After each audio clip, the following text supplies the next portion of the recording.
This is the Cimerron by the Finch Knife Company.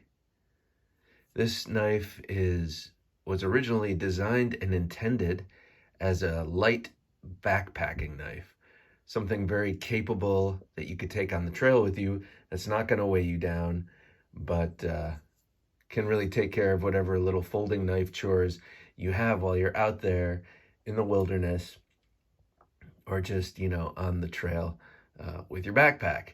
And it's funny because when I first saw this knife, I thought, ooh, Finch made their first sort of stabby tactical knife. And it just goes to show you the filter that I put over everything I look at in the knife world.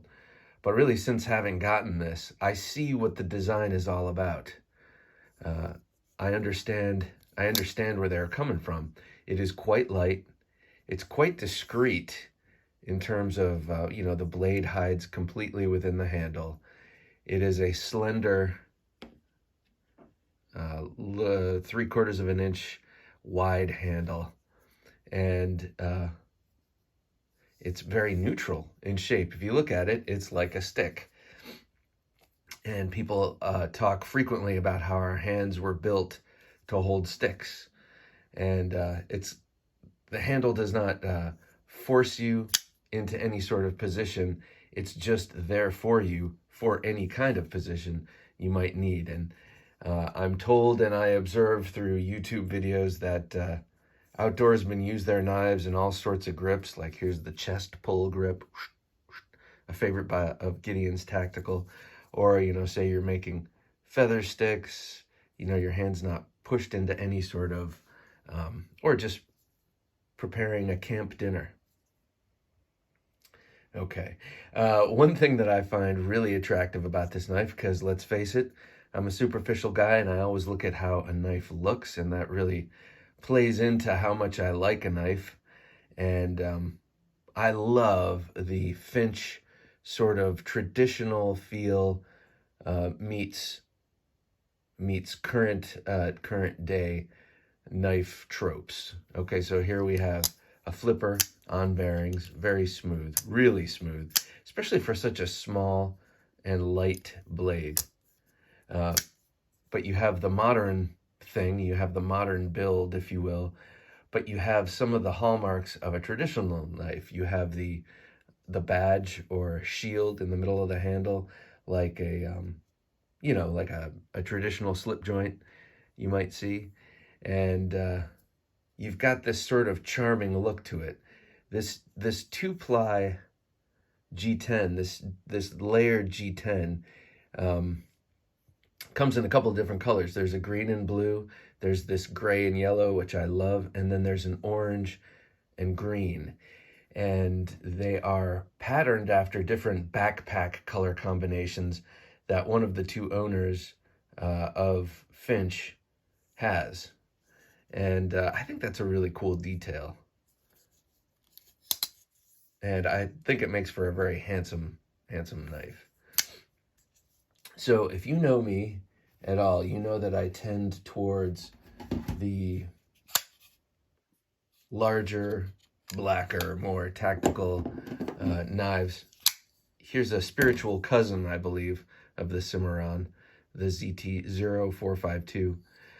So I go for the larger carry knives, but I've recently been EDCing this, and I shouldn't say that. I've been recently carrying this in my front right pocket more than I do smaller knives, and really enjoying this. Now, when I do carry this as my EDC or as my front right pocket knife, I usually have a fixed blade on me, more like this, because I've grown insecure over the years, and without some sort of more combative knife on me, I feel naked. But this Cimerron is a great little companion knife. Companion meaning, I carry it in my sweatpants. It's warm right now, so I come home, I put on shorts after work. This is frequently in my shorts pocket because it's so light, but it is quite a capable knife, and it's got a This is a longish 3¼ inch blade, and um, maybe it's the width of it and the pokiness of it, but to me this seems like a larger 3¼ inch blade. I tend to like the 3.5 and larger blades, but anyway. All right, so that's all subjective stuff. Let's take a look at the knife. You've got a 3¼ inch 14C28N blade, so that's a Swedish steel from Sanvik. A really, really nice sharpening choil here. I like the way the edge terminates there, making it easier for you to sharpen or hone all the way up to the end, all the way up to the cutting edge. And then if you have to reprofile it for whatever reason, or really actually sharpen it, remove metal to get it sharp again, that choil is going to hold you in good stead there. It's got a sort of emblematic Finch flipper. It's a low profile. Whoops, sorry. It's low profile and jimped on both sides so that it comes out, you know, you get great purchase on it. Comes out really easily on the bearings. And then the jimping on this side gives you a little bit of extra room to grip onto if you need to choke up a little without sacrificing cutting edge to a choil. So I appreciate that. I'm hot and cold with finger choils, you know, on some of them. Like I like them on hinderers. I don't like them on other knives. But here, this sort of acts as a sort of stand-in for a choil, if you will, a choil proxy.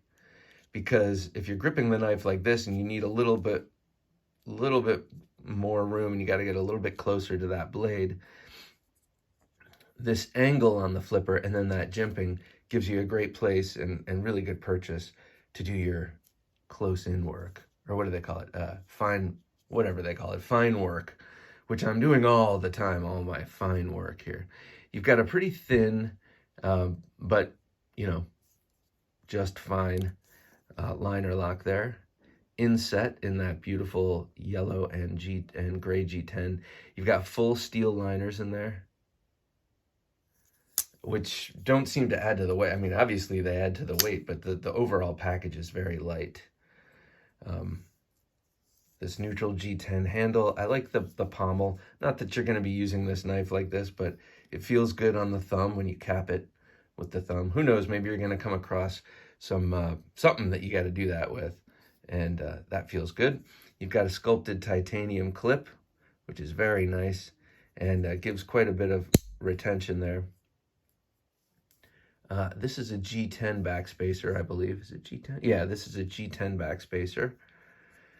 And just a solid build altogether. One thing I really like about Finch knives are these, is the glow-in-the-dark luminous badge they put in the center.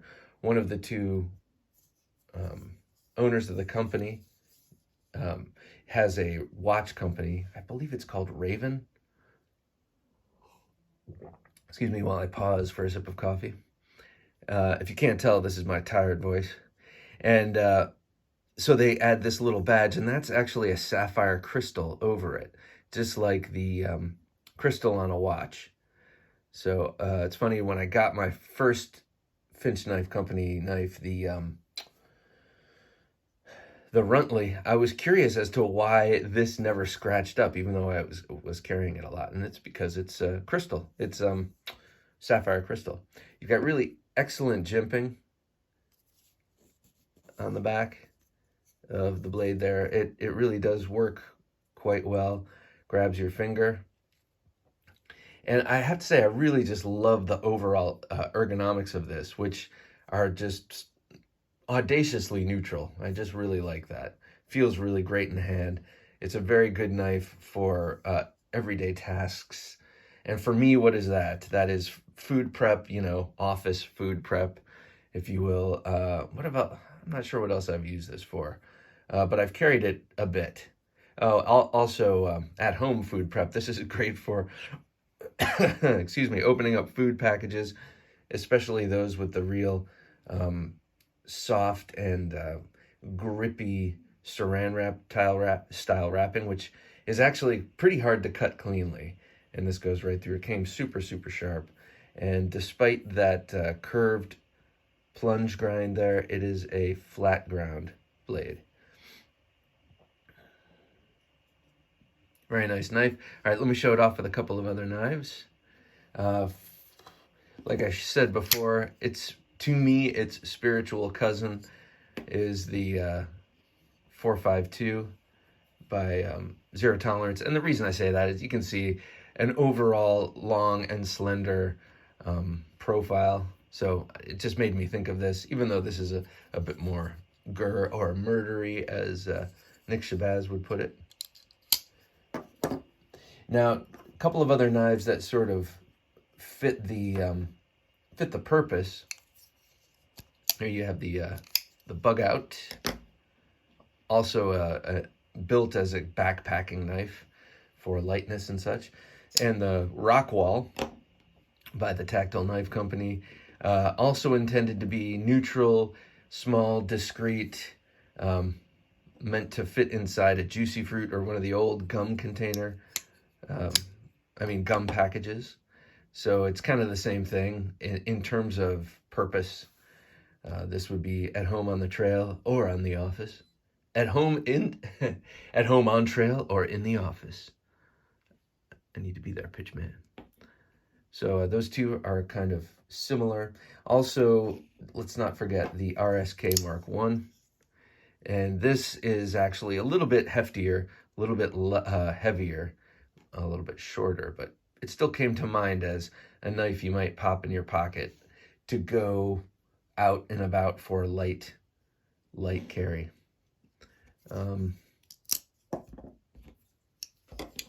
Also, for size comparison, let's take a look at the Rat number 2. So, a hair north of, it's about 3.5. Every time I look at it, I'm measuring it differently. So it's between 3.25 and 3.5, if not 3.5. Yeah, see, like if I pull it right up to the line, it's just shy of it, Okay. So here it is with a legitimately 3-inch bladed Rat 2. Great knife. And then last, but certainly not least, I'll show it with my other Finch Knife Company knives. Here it is with the Runtley. Just a cute and charming little 2 1.25 inch blade. And here it is with the Holiday, as in Doc. That's why the spelling. And then lastly, but not leastly, one that I just got and look forward to reviewing, the 1929. Actually, let's put the 1929 next to the Runtley. Here they are in descending order of size. Okay, anyway, you get the idea. The Cimerron by Finch Knife Company. It's really an excellent EDC. Like, this could be a great everyday carry for real. And when I say everyday carry, usually, probably, maybe like lots of other people, I mean a knife that you could carry every day. I don't carry any knife every day except for my little Bastinelli diagnostic that hangs behind my ID. So, but if you are someone who does carry all the time the same knife, this would be an excellent one because it's got a nice length. It's very sharp, and it's got a great point to it. Quite neutral. You're going to be able to use it in most situations, and well, let's face it, it's charming, just like all the other Finch knives. It's got a bit of charm and a lot of design. So there you have it, folks. Thanks for checking out my video on the Finch Knife Company Cimerron.